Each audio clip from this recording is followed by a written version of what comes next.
Can somebody tell me, we have about 3 hours for my speech? No, just joking. How long am I scheduled for? Half an hour, excellent, perfect. Well, good morning everyone. First and foremost, before I begin, I just want to acknowledge that we are gathered today and I am welcomed in the unceded territory of Musqueam Indigenous peoples. I say miigwech for that and I lift my hand to the people that have been here for generations and generations. I say miigwech to Karen, who I haven't had an opportunity to meet yet, for helping to coordinate everything. I say miigwech to all of the volunteers and all of the staff who put on conventions. Anybody that puts on events knows that it's a lot of work, and so I just want to acknowledge that. And finally, I just want to say miigwech to David for the invitation to come to Vancouver. Anytime I get a little opportunity to be relieved of my house duties is a good day, so I woke up in a very, very good mood today. So, I've been asked to speak a little bit about my life story, my journey to where I am standing in front of you today. But what I'm going to do is I'm going to share a little bit of that and move us to the theme of the convention, which is working together, every voice makes us stronger. And I'm going to kind of unpack that a little bit in respect of equitable representation within the political sphere and why we do not have that right now in Canada and why it is so important. So first and foremost, before I begin, I just want to just give a little bit of a heads up that I am, if you know me, you'll know that I am incredibly blunt and incredibly candid, and sometimes there's a couple of little swear words. For those of you that have a weak constitution, I'm just giving you a heads up that there's potentially sometimes that folks can get triggered by my presentations in a variety of different ways. And a lot of times my presentations can make people feel uncomfortable. And what I always say to people is, that's okay. Because if you go back in your life, you'll note that actually those really phenomenal moments of transformation actually come out of moments that make us uncomfortable.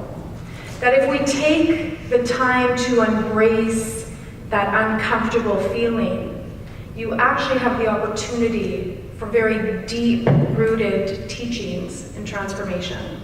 And so I invite everybody to embrace that uncomfortable feeling that you may or may not feel. And just to share that my people have been uncomfortable for about 500 years and we've survived, so we should be okay for the next 29 minutes.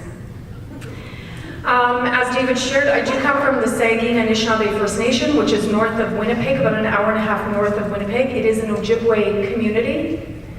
Saugeen, if you understand the history of residential schools, not every community had residential schools, right? Children, particularly in the north, were stolen from their families, shipped off down south, sometimes starting at the ages of 3, 4, and 5. In many cases, never to be seen again for the next 10 years. And particularly, in BC, we know that there were thousands of children that actually never made it home. And actually from coast to coast to coast, there are thousands of families that actually don't know where their children are. Saugeen actually had a residential school in our community. And I am the great-granddaughter and granddaughter of grandparents and great-grandparents that went to residential schools. And along with that comes those intergenerational impacts. And what I share with folks is that, residential schools were actually some of the first sites of the sexual exploitation of Indigenous children. Right? If you were a pedophile, if you were an abuser, you had the sanctity, the isolation of residential schools to literally do whatever you want with the most vulnerable children who were away from their parents and their grandparents, who didn't speak the language. You literally could do anything to those children with impunity. And my family was no different. And so my grandfather, to this day, we don't know what happened in residential school. My uncle, who I absolutely love, was repeatedly sodomized by one of the supervisors. What ends up happening is, when we talk about this intergenerational effect, is that often, more often than not, that abuse was brought home into the communities. Something that was never known in our communities was then brought home. And actually, interestingly, like today, most of our communities, or all of our communities back then, and most of our communities now, had little access to mental health supports. And so you come home with just, like, what I would suggest to you is the most savage levels of abuse and the trauma that's attached to that, and with no possible way to make sense of that, with no possible way to heal from that and to unpack all of that. And so, you know, like many people, the way that people deal with trauma, there's a spectrum, of course. On one side of the spectrum, it's self-harm, suicide, anger, rage. Another part of that spectrum is participating in, you know, drugs and alcohol. And why do I share that? I share that because if you look at the narrative in which Indigenous peoples across Canada are situated, like, so the way that Indigenous peoples are constructed, and I'm sure I don't need to tell everyone, right? Well, we're lazy, we're a bunch of drug addicts, we're a bunch of alcoholics. That fundamentally is predicated upon the colonial history of this country. And so, you know, instead of people looking at addictions within communities or within individuals as an individual choice, why I share that is so that people understand that in many respects is a normal coping mechanism. That if you have to deal with those levels of trauma, generation after generation after generation, it is a normal process in respect to the spectrum of things that are available to you. And my family was no different.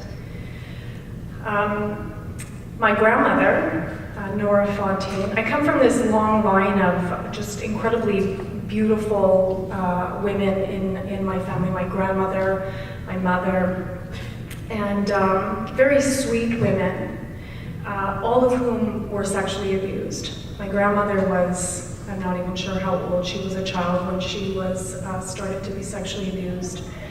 My mother was sexually abused as a child, and ultimately when she was around 12, she was raped. She was raped in the basement of her house, her family house. And I only found this out, I don't know, many years ago. I didn't know that story.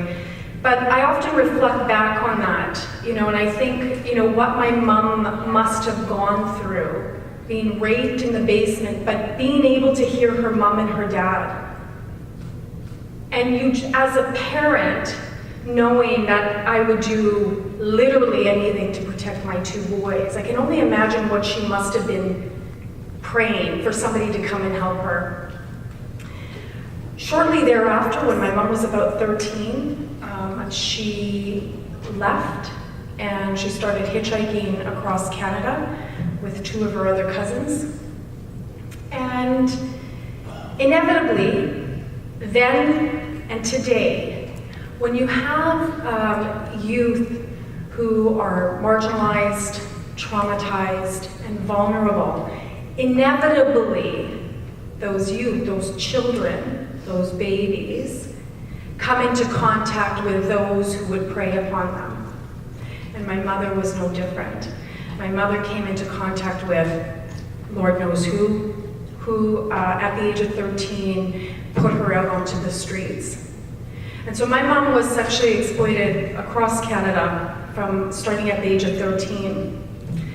Back in the day, And actually, up until maybe, and sometimes I still hear it now, and it makes me absolutely mental, but maybe up until 10 years ago, but certainly back in the day then, you would have constructed my mom as a sex worker, right? As a prostitute, as a whore.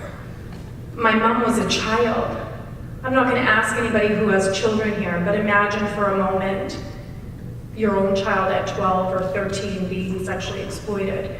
You would never use a language that situates your own child as a sex trade worker.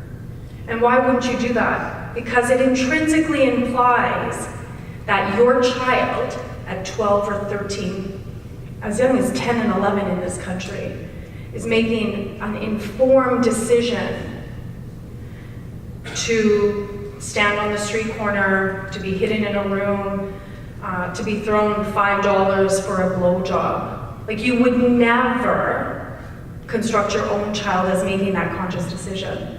But for generations, in particular, Indigenous women have been constructed as they like that lifestyle. They put themselves at risk. Well, she's a whore. And actually, that narrative of Indigenous women as bringing on this sexual exploitation and bringing, being promiscuous and being prostitutes, actually has a long history in Canada that I do not have enough time to get into.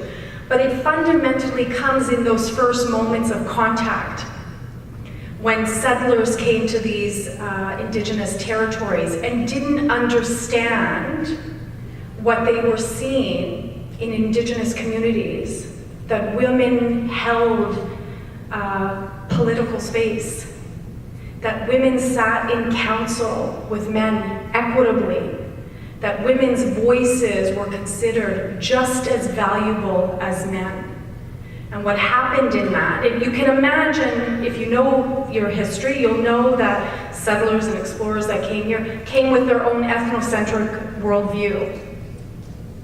And that was that women were the property of their fathers, and when you got married, you became the property of your husband, right? That's why women still today take their husband's last name. That is the remnants of that. So you can imagine when newcomers and explorers came here and they see the antithesis to what they understand women's space to be. What do? Well, like what we see today, based in that fear and that uncertainty, you start to negatively socially construct. And that's actually where you get the language of Indigenous women as prostitutes and whores and slave and drudges. And I often share, those of us in the older generation will remember a day where Indigenous women, my great-grandmother, my grandmother, my mother, were called squaws. And actually the history of that word is the French appropriation of the Iroquois word for female genitalia. And so essentially it would be if generations of women were to be called cunts today. Now I know that that's shocking language, but imagine, which in my mind is one of the most disgusting words that you can call a woman. And we're called lots of things. I know that the women, I don't need to, we all know that. But actually imagine generations after generations, those of you that have daughters, imagine that that's what your daughter's called. And what happens in that? You fundamentally create a space where Indigenous women are less than. Indigenous women are devalued. Indigenous women are disposable.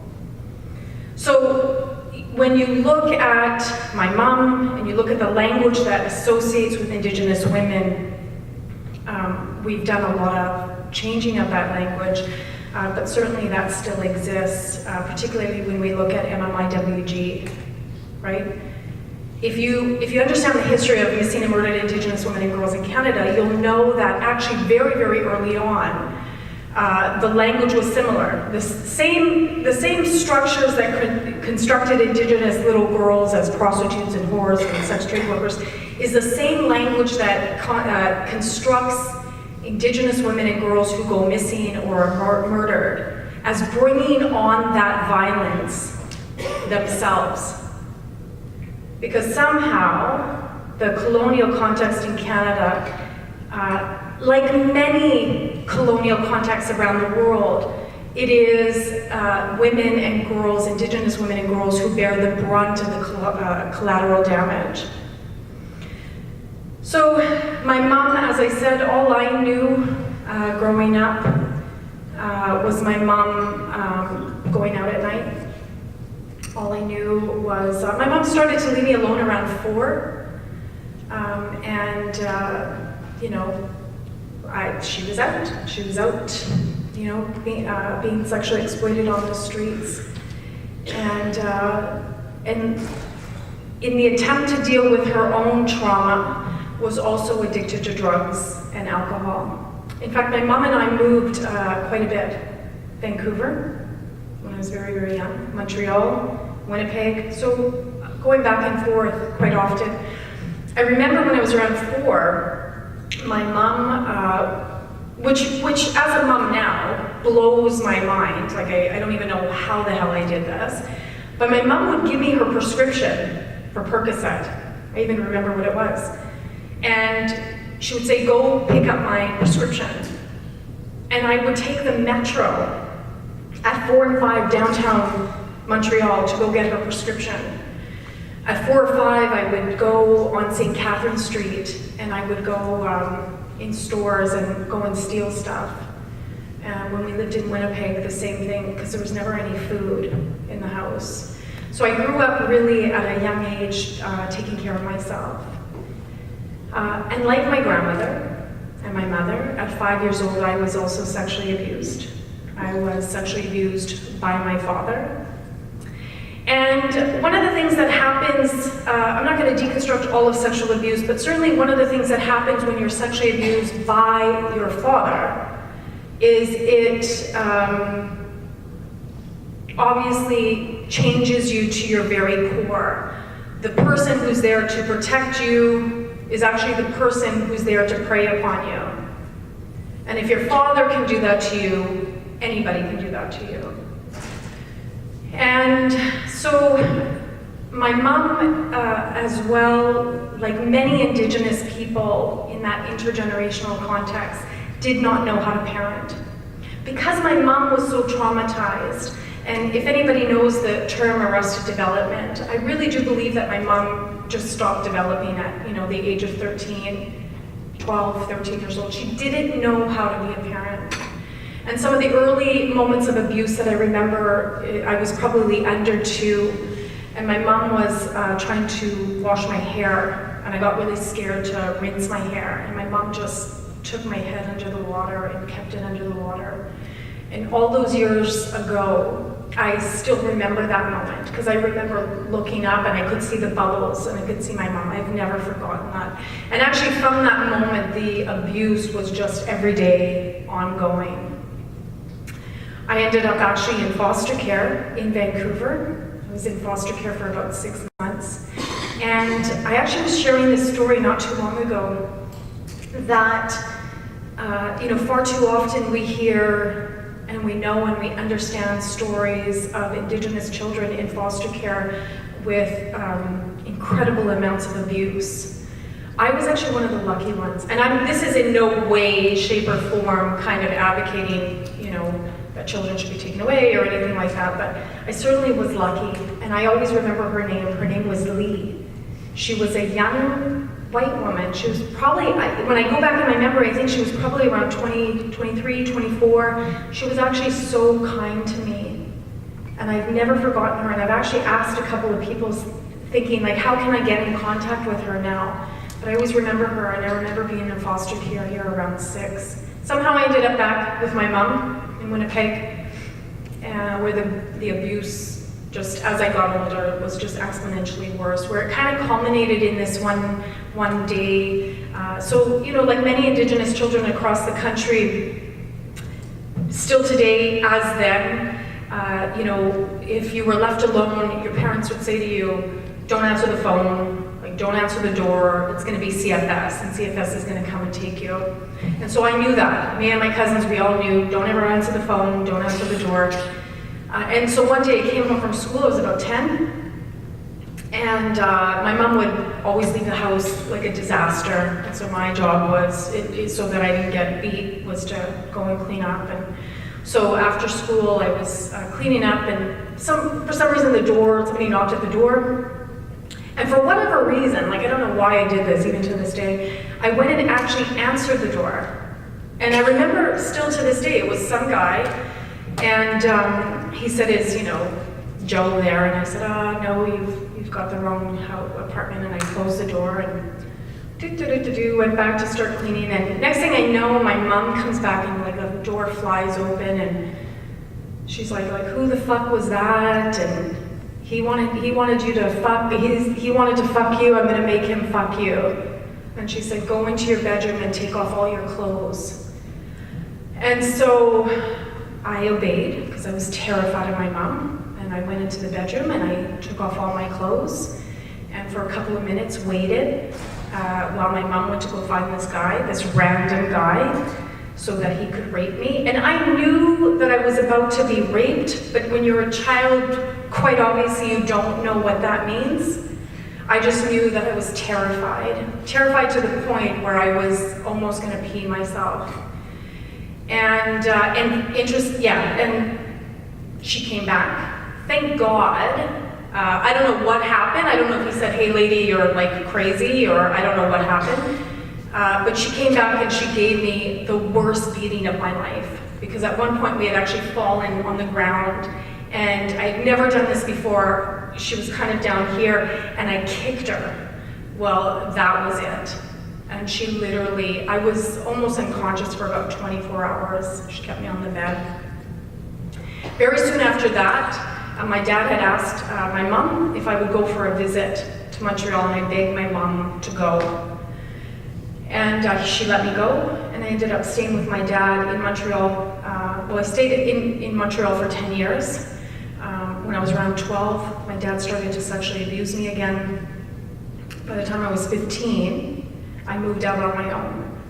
By the time I was 15, I was well on my way of becoming an alcoholic and a drug addict. My dad used to have drugs on him all the time. I would steal his drugs, all of those things. I'm skipping a whole bunch because I don't even know where I am for time. So by the time I was 20, I was a drug addict and an alcoholic, a functioning drug addict and alcoholic. I still went to school, I still worked, but a drug and alcoholic nonetheless. One night I went out and I did a whole bag of Coke, and by 6 in the morning I was having an overdose. And I wouldn't suggest it on anybody, but certainly your heart is beating really fast, you're not able to calm yourself, my inside of my mouth was bleeding, and as I was realizing, in the moment that I realized that I was about to have an overdose, I had this revelation that, my whole life I never wanted to be like my mom. And here I was, a third generation of Fontaine women who was an alcoholic and a drug addict. And then in that moment I realized that if I didn't go back to Winnipeg, that I would die. And in that instance, I made the commitment to Creator to go back to Winnipeg. And as soon as I did that, my heart started to, and within 5 days I was back in Winnipeg. That was many, many years ago. When I got back, I was introduced to an elder, and who, proceeded to tell me that, "Hey, Nahanni, you're an alcoholic and a drug addict," which is always a shock to those of us that are. You've got issues, but you don't really realize you're an alcoholic and a drug addict until somebody points it out. And started this journey. I quit doing drugs, I quit smoking, I quit drinking. I received my Anishinaabe name, I received my colors, I was taught our culture, I was taught our ceremonies. But actually it was one of the first times that I was told and taught how strong and resilient and independent and brilliant and funny and beautiful Indigenous women were. And this elder said, "Do you not realize, Nahanni, the ancestry that you come from. Like, yes, you know this and that abuse and that trauma. And yes, that is there and that's valid, that needs to be confronted. But you also have this generations and generations of Indigenous women who, in the midst of slaughter, physical, cultural genocide, survived. In fact, when I was doing my master's research, I came across so much research that talked about Indigenous women, that if it wasn't for Indigenous women, our languages, our culture, our ceremonies wouldn't have survived. That is intrinsic strength of Indigenous women. And from that moment, it was the first moment in my life that I felt proud, that I felt loved, that I actually had a sense of value. And in that, since that moment, I have always been able to draw upon that strength. I ended up going to university. I got knocked up in my second year of my first degree, so I have always had children. When I went to university, I would bring my oldest son with me to class. I would nurse him in class. I would do my presentations with him in class.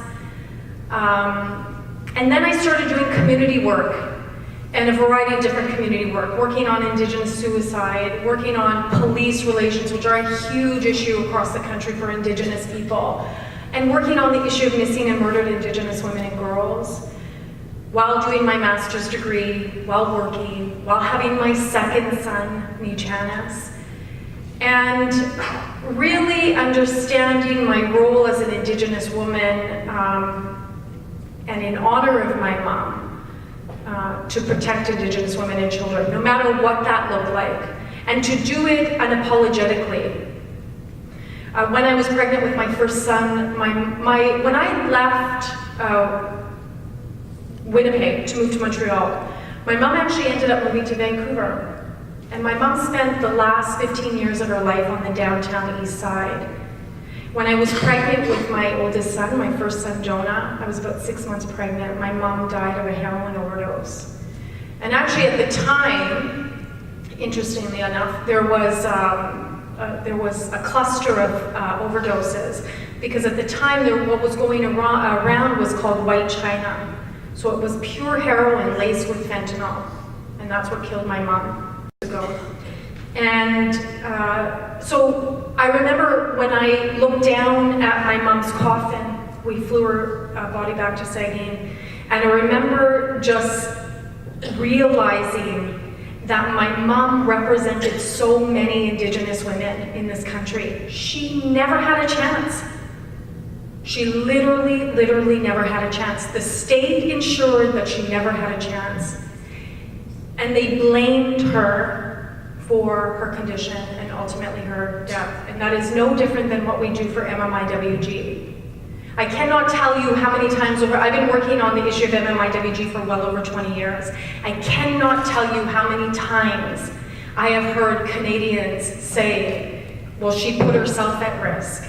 She shouldn't have been out there.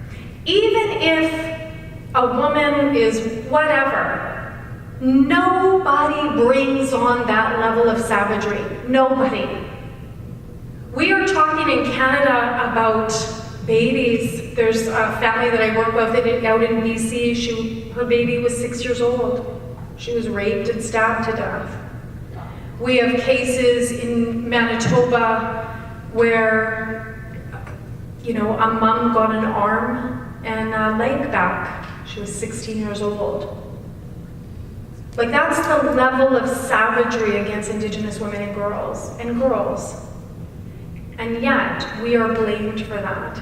We are blamed and we are thought to have brought that on ourselves. When I look back on my growing up, I remember I was about 18 and I went to go get something to eat. I had no money. I was working as a waitress. And I remember I could buy a little hamburger, and I was sitting in this little restaurant, and I remember just looking at this little hamburger. And I remember thinking to myself, this is it. This is basically all I'm going to be able to do with my life. My whole life is going to be precarious. I'm not going to be able to do the things that I want to do, which at that time, you don't really know what you want to do. I just knew that I wanted to do something. And I remember in that moment feeling so helpless and so hopeless. And actually, when you look at many Indigenous peoples, you know, Indigenous peoples who are constructed as just the worst of our society, that moment is what many Indigenous peoples live with 24/7, with not having that hope. But I was blessed that I would have the supports and allow me to get educated, allow me to raise my children in love. My children are so loved. In fact, I get back tomorrow night. I leave Monday, my oldest son and I leave Monday for his convocation from the University of Toronto, from his master's degree. And I shared that because in one generation, if anybody has heard Justice Maurice Sinclair, or Senator Maurice Sinclair now, you will hear that he says it's going to take us generations and generations to get out of where we are. Absolutely, hands down. However, there are, you know, those moments when you can make those changes in one generation. And how? By love. My boys have never seen abuse. All they've known since the moment that they were ripped from my belly at cesareans. My first was like 10 pounds, like that sucker's not coming out. Is how much I bloody love them and love my children. And in that love, in that healing, in one generation we were able to break that cycle. So why do I share all of this with you? Because I'm not sure how many opportunities you've had to hear a politician, an Indigenous woman politician, talk like this. I had the pleasure and the honor of, back in 2008, being approached by Jack Layton and actually having a couple of calls with Jack Layton to run in the 2008 federal election. I remember being really honored, but like many women, and in particular many Indigenous women and women of color and Black women, we go to this place where we're like, so women in general, but particularly if you're Indigenous women and women of color, you're like, I don't know if I can do that. Like, really, you want me to, I don't know if I'm qualified. Like, are you sure? And they often say that if you want a woman to run, I'm sure everybody's heard this, you literally have to approach her 5 or 6 times, right? Because as women, we go to this place where we've got to, you know, I got to do this, I got to do this, I got to do that. Yet men, like, yeah, of course I'm going to run. So space is made for me. Of course I'm going to do it. But I knew Jack put the bug in me that I wanted to run at some point, still feeling so insecure about myself. But at that time I said no because my boys were still young. I had the opportunity in 2015, I was approached provincially by our NDP to run again. No matter what I had accomplished, still feeling insecure. However, what offended me more than my insecurity was the lack of representation in the Manitoba legislature. In fact, it had only been in April of 2015 that the first Indigenous woman was elected to the Manitoba legislature. And here's some fun facts. In the history, the 124 history of the Manitoba legislature, and I would encourage people to, get the history of your own legislature. There's been upwards of like 900 people elected. Well, there's been 834 men, predominantly white men. There has been now 60 women elected. 834 men, 60 women. In those years, the first Indigenous woman was only in April of 2015. In 2016, I became the second. I became the first urban Indigenous woman elected. My sister colleague, she's a Liberal member, Judy Clausen, became the third, although we argued which of us, because we were both elected on the same night, so I don't know. Who knows, but there's 2 and 3 or 2 and 2, but anyways. So myself and Judy in 2016.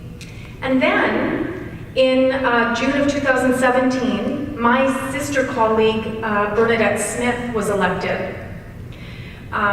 We have 4 Indigenous women in our caucus, no, 3 Indigenous women in our caucus alone, 4 in the Manitoba legislature in only a couple of years. Bernadette Smith became the first Indigenous woman, the first missing and murdered Indigenous women and girls family member to be elected across the country. Her sister, Claudette Osborne, went missing 2 weeks after giving birth to her 3rd child. And that's how Bernadette and I know each other, because I've been supporting the family since Claudette went missing. And now we're colleagues. The Manitoba legislature still does not have a Black person ever elected. The Manitoba legislature still does not have a Muslim person elected. If you look at and if you were to ask Brian Pallister, anybody know Brian Pallister? He is our premier. I remember when we first got elected, we went back to the House in May of 2016, and I was pushing them in question period on their lack of diversity in their cabinet, in their committees. So they had no women in Treasury. And I remember one time, I was questioning him in question period, and at one point he got up on his 3rd answer to my question, and he said, "This is the most diverse," whoops, see, still today it affects me, "the most diverse caucus in the history of Canada." He has 1 person of color in his cabinet, in his whole caucus. And I remember sitting there, I was enraged. I remember we finished question period, I went to the washroom, and I started crying. And I was thinking, holy crap, Nahanni, what's wrong with you? Like, why are you crying? Why are you so upset? And why I'm so upset is because for somebody to be so flippant about a lack of diversity is grotesque. Our legislatures across the country must be reflective of who we are as Canadians. They must be equitable in respect to gender, but not only just women. We have to ensure that women are represented from every cultural group, every racialized group. Why is that important? I know I'm probably really over, so I'm going to finish it up here. If you had asked me, I would have never thought that I would be a legislator. In fact, I remember my first day, our first day sitting in the House was throne speech day, and I was sitting there in shock thinking, how did this happen? Like my whole life, like everything that I've done, all of that, how am I here? But I can tell you, in the last couple of years in Manitoba, in the Indigenous community alone, the transformative effect of having Indigenous women representative, our leader is an Indigenous man, has been absolutely transformative in our community. Our community actually now gets out and votes. Not as much as we would like, but actually gets out and votes because they see themselves reflected. Our community now talks about running. If Nahanni can do it, if Bernadette can do it, if Amanda can do it, if Judy can do it, I can do it. Absolutely. That is the transformative effect when we think about, as is here, every voice makes us stronger. We have a responsibility as Canadians, as Manitobans, as whatever it is, and particularly I would suggest to you as union, as Labour folk, who are active politically. That means stepping aside. It means giving space to candidates to run so that we have equitable representation that has transformative effects in communities. That is our responsibility, and I would suggest to everybody that is our sacred responsibility to do that. I think my time is up. I think it is, yeah, okay. So, so I just want to say miigwech. I'll be around a little bit if there's any questions, but I thank everyone for listening. Miigwech.